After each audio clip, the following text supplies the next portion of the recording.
for tuning in to Tackling Tomfoolery. I'm Malika Rogers. I'm Francie Moore. And I'm A.M. Lewis. And today we are going to be talking about podcasts that we like to listen to. Naturally, we want this to be your favorite podcast. But really, we all like to listen to other podcasts. So we're going to shout out some of the ones we dig.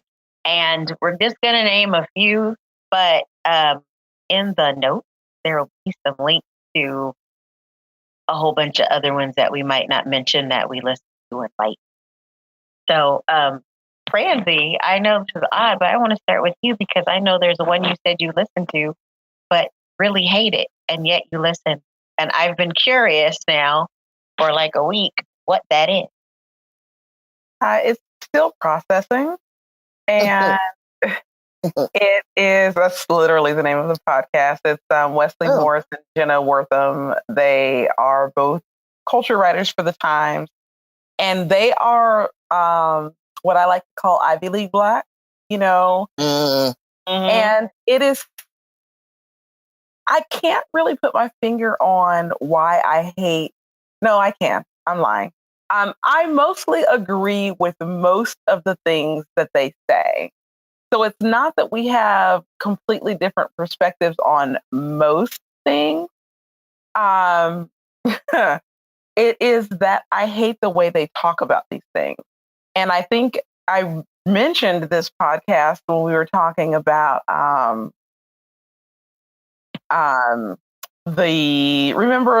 I can't remember her name now, but the artist who did the picture of Emmett Till, and people were debating whether or not she has the right to paint this picture, and she should be part of the conversation. And so their conversation around that, which was so obviously Ivy League Black, that I get really turned off, but I still listen because I feel like I should know. You know why I really listen? Because I think when people meet me, they think I'm like them. And so I want to know what it is that they think that I am, but I'm not that, because there's clearly such a clear class divide. So, and I don't think that they would think so, but it's just so apparent in the way that they talk about issues. And again, we agree on most things fundamentally, but the way that they get there is just, to me, flawed. Like, I don't know. I don't really know how to explain it, except to say that I am both, I completely understand what they're saying, but I'm often repulsed. So do they just sound like dirt? Do they just sound like elitist, or? Not in a way, not in a way that you could, that you might identify that way. Okay.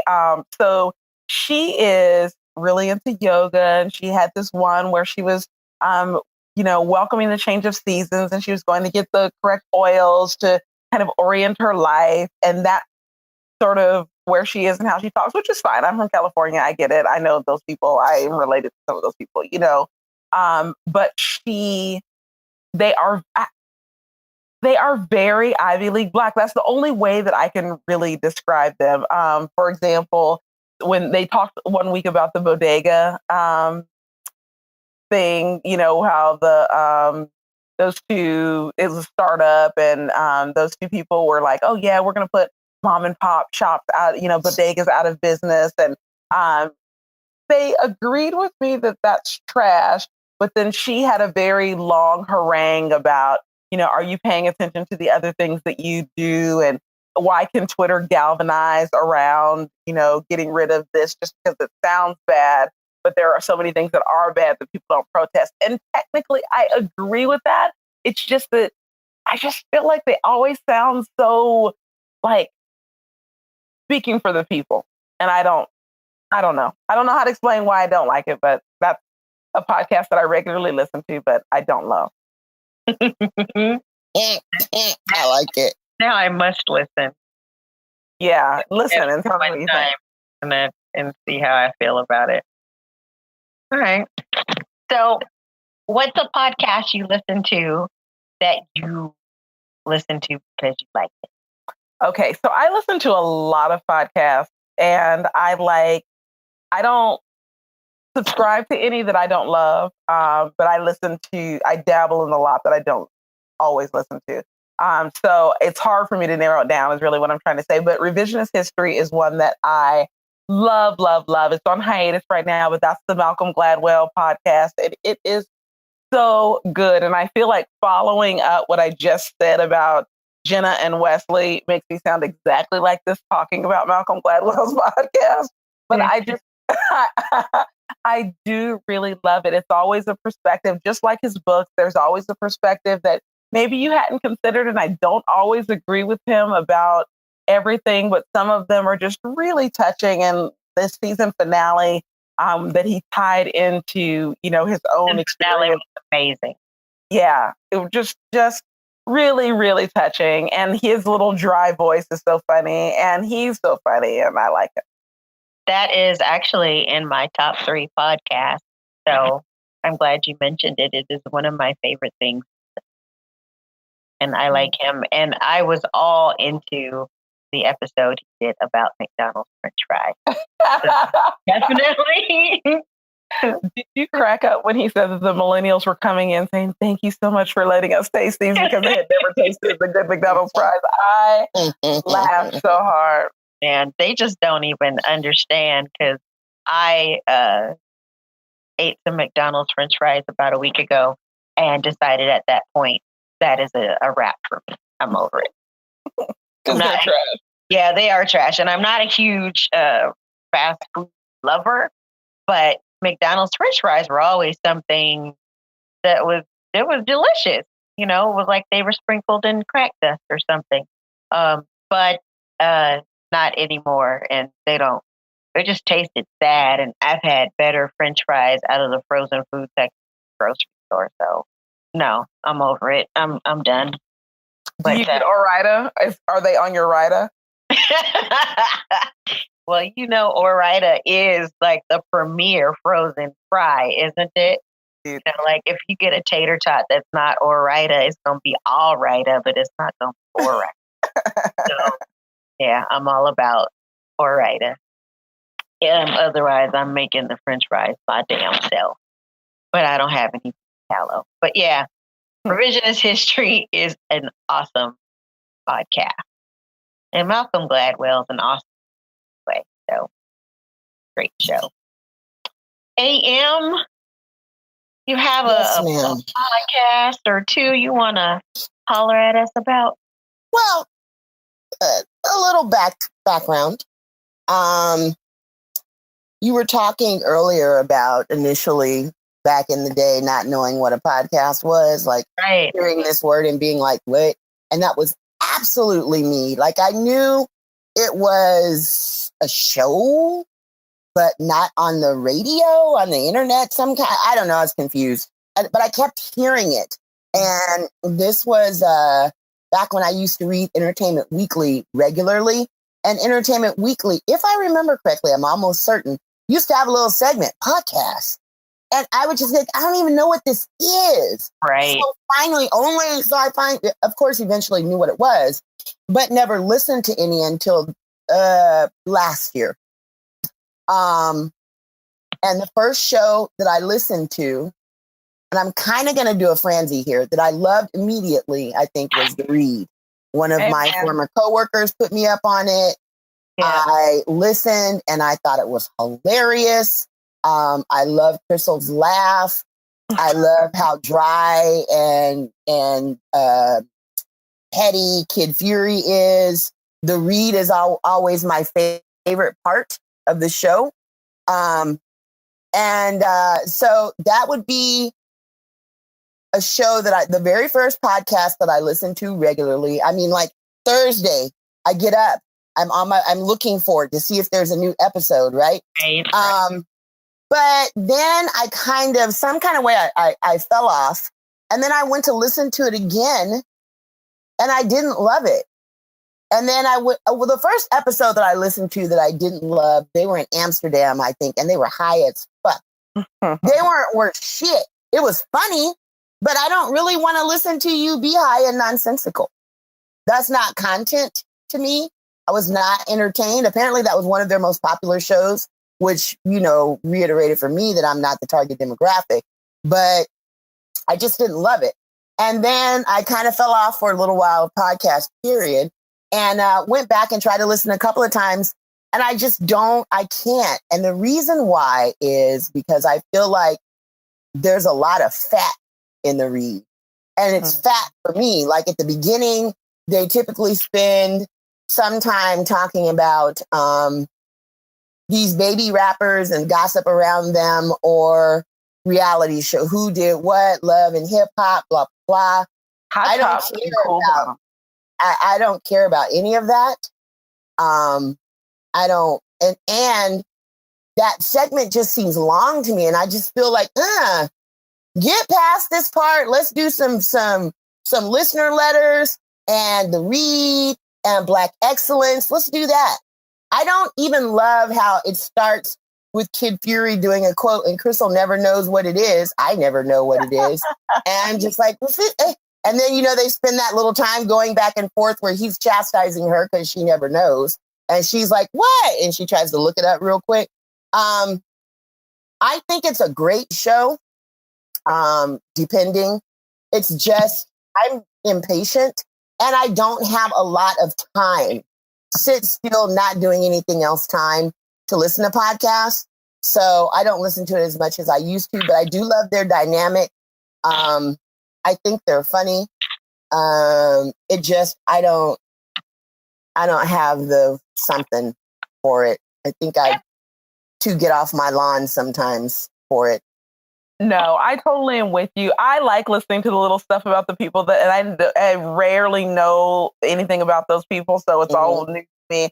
But I agree with you. If I didn't have a lot of uninterrupted sit time, I probably wouldn't listen because it's usually a 2-hour show. And that's just a long time. But I will say something that I think is very interesting.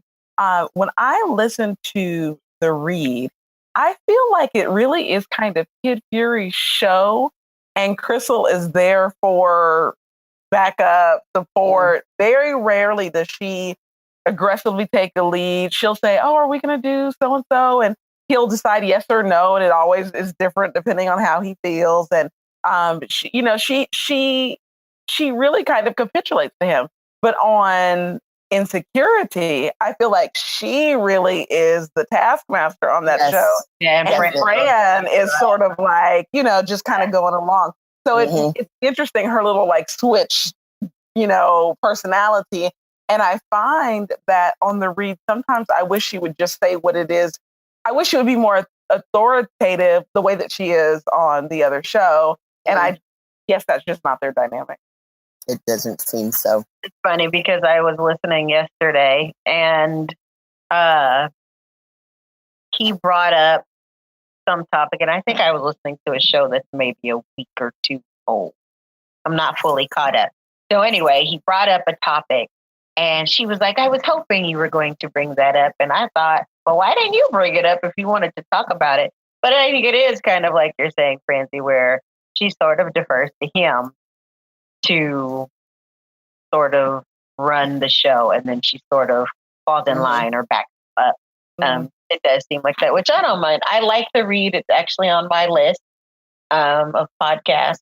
I have all the same issues that have already been mentioned, and sometimes I get bored, not because Crystal and Kid Fury are boring. They're far from that. It's just they're not always talking about it. It's something I care about, and it goes on for so long that I'm like, okay, the first 2 minutes, it was funny, even though I don't know who these people are. And now it's not funny because we've been talking about it for like 5 minutes and I'm over it. Yeah. So what I find I do is I just fast forward that shit. And that is one of the big good things about podcasts. So if I want to hear Black excellence, which is probably one of my favorite segments of the show, then, I will move it along. And you know how much they love Beyonce. So when it gets into an extra super long Beyonce conversation, I just go ahead and move that little dial further so that I can bypass that. Yeah. Beyonce standing is a lot. It is. It's strong. It is not a game with them. So if it's Beyonce or Serena, they are going to talk for a long time. Yeah. And so I'm not mad at either woman. I just don't want to hear that for minutes and minutes and minutes. But anyway, I do like to read. I just have to listen to it in my own way. But I dig the podcast. Mm-hmm. Do you have another AM? My other one I think is rudimentary. It's Code Switch. I love Code Switch. They're almost always talking about something that is very relevant to me and topical. I like and I dislike the fact that it's a half hour because half hours, hit it and quit it, bing, boom. But I often am like, oh, this is really good. Wait, more. I would like it if it was an hour. Mm-hmm. But Code Switch to me it's doing some things that we're talking about, some things that I don't hear talked about in other places. And, one of the, I think, most relevant things, one of the most interesting shows they had that we've talked about before was the one about the explanatory comma, which gave me verbiage to put to a phenomenon that I have experienced plenty of times. I know we all have. Even on this show, there are times where we've been talking about something and I've thought to myself, this is where an explanatory comma would go if we did explanatory commas and then kept on talking, right? I'm not about to explain it. Nope, we ain't explaining shit. Google it, you bastards. Right. So yeah, Code Switch. I love it. I love all things NPR. Code Switch will be, well, if I did a whole list, it would probably be full of freaking NPR stuff, except not Fresh Air, because boo, Terry Gross. Terry, she failed us. She has seriously really did. And I don't know if I think we've referenced this. Let me just say real quick that Terry Gross is on, I think, our collective shit list to a degree because of an interview she did with Regina King that was like peak white, peak Beckery, just peak, I don't know anything about an experience outside of mine. Just asked Regina King, the most ridiculous, Regina King, the respected actor, not Boo Boo the fool off the street. The girl has chops. She's been acting since she was literally a child. She does amazing work on, what is it, American Crime Story? Well, she does amazing work too, but what is it, friends? Is it crime? It's American. It's not the story. It's American Crime. Yes, it's American Crime. And you got this woman in the unit. So I don't remember the actual question, but it was something like, how did you create your voice for your character in Boys in the Hood? Basically, she was asking her, where did you get that black scent? Where'd you get that black scent? Like, this is not the way you normally speak. You're so articulate. Where'd you get that black scent? Man. Well, I still listen to her, but I don't. I listen to her sometimes, depending on who she's interviewing. If it's somebody I'm really into, I listen, but I don't like her. I don't like her.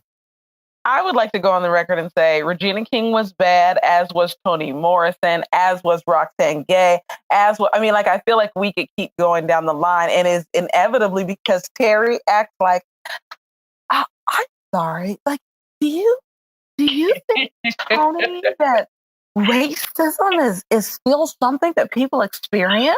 Oh my God. I want to punch her in her face every time. When I think about it, I quickly go back to Code Switch and just say, we know I love Shireen. That's my girl. I don't know if you guys listened to it this week where Gene, I thought I was going to have to push him off the edge of the universe because they had this conversation about gentrification. Did you guys hear that? No, I did not yet.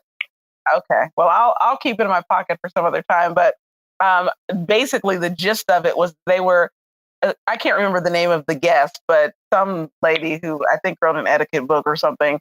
They're assuring Shireen that she's not gentrifying her neighborhood, both because she's of color and because she's interested, and Jean went as far as to say, basically, sometimes middle class people have to come and help give voice to, a neighborhood. Yeah. And I'm like, Jean, we were getting along so well, and now I have to put you in the Kamau Bell place.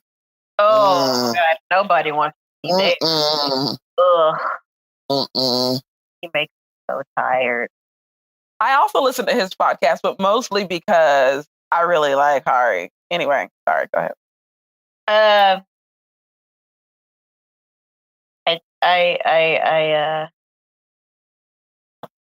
I'm devastated about Gene. I'm mad at him right now. So now I'm gonna have to go listen to that particular episode and then maybe get my own attitude about it.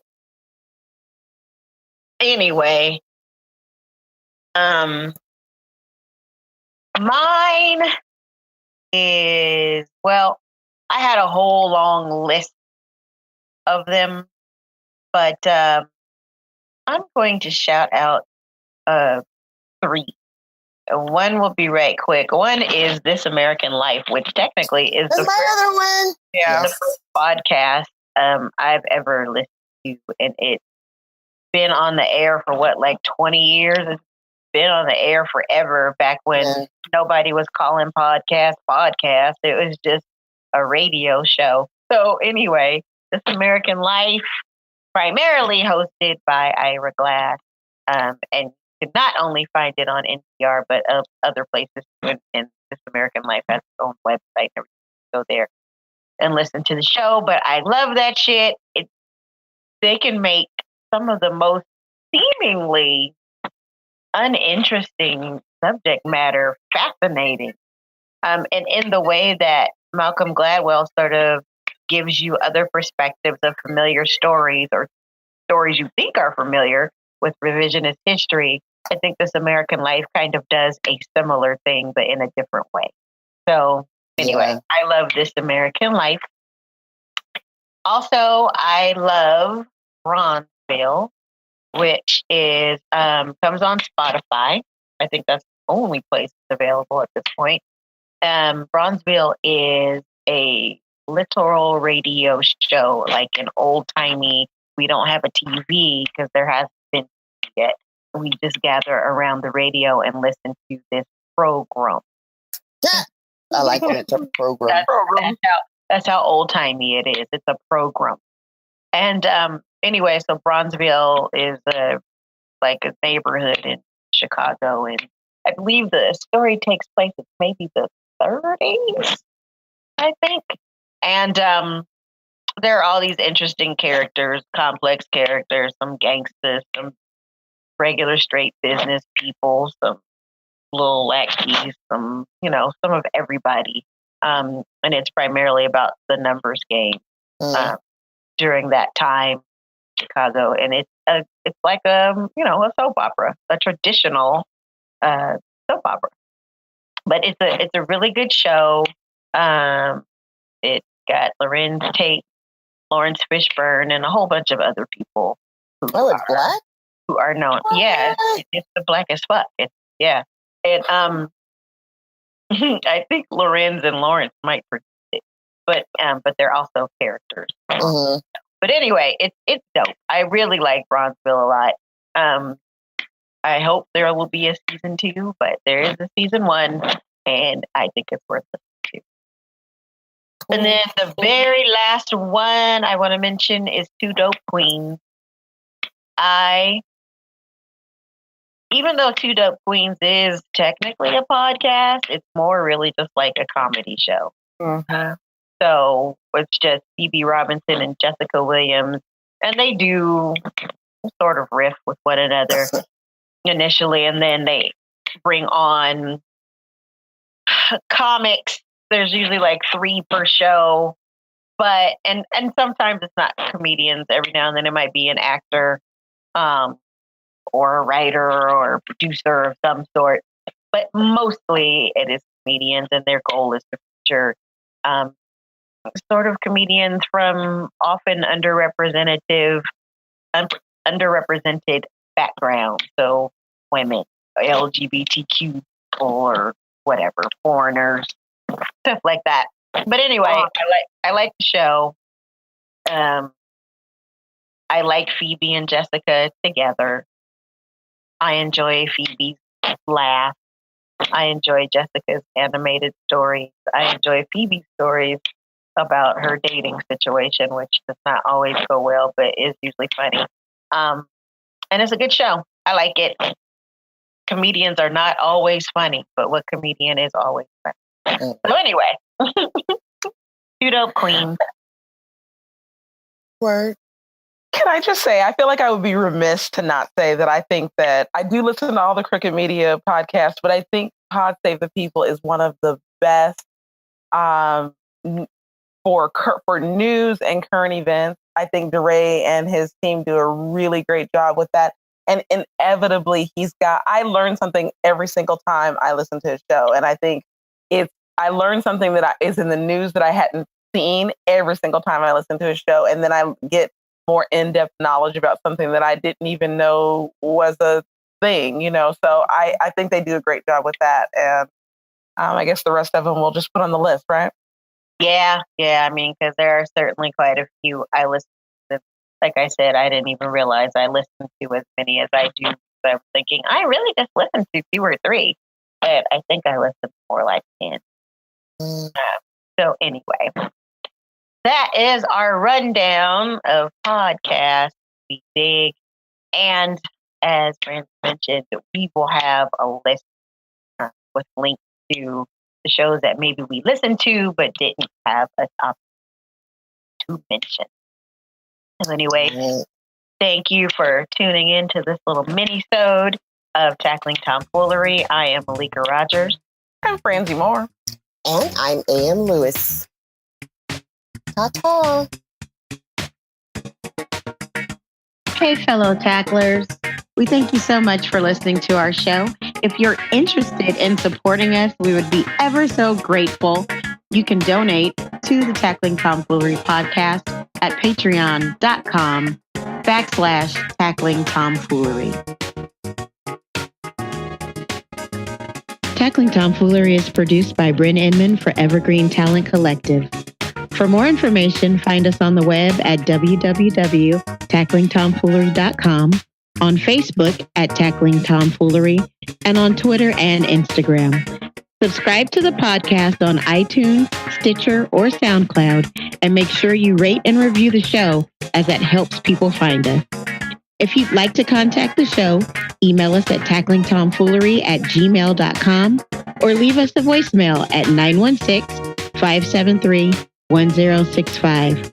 Let us know what tomfoolery you're tackling. Thank you for listening, and we'll talk to you soon.